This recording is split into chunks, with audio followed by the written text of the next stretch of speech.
Good evening, friends.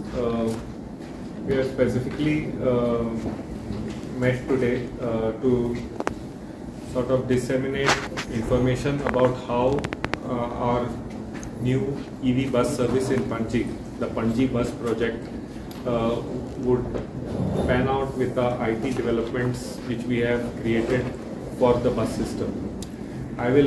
Before taking questions, I will just go through salient features of this Panaji bus project. We will give you all the data which we are sharing, including the presentation and the disseminated information which we have prepared. So we are launching this smart transit card for our buses. The ultimate aim is to make all buses conductorless.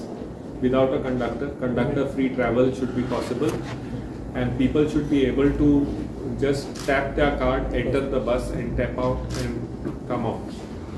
So this would save manpower, it would save time, and it will be totally IT driven and contactless. So today, from today we have already started since morning to approach people and see that these cards are issued. So as you know, we have 48 EV buses being deployed in Panaji, and there are 7 key routes.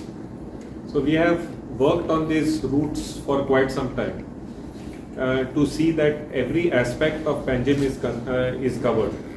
So people talked about having access in central Panaji, in Altino area, Taligaon, Bambolin, Dona Paula, all the areas around Panaji, Santines have been covered, so that a bus loop system would cover all these aspects.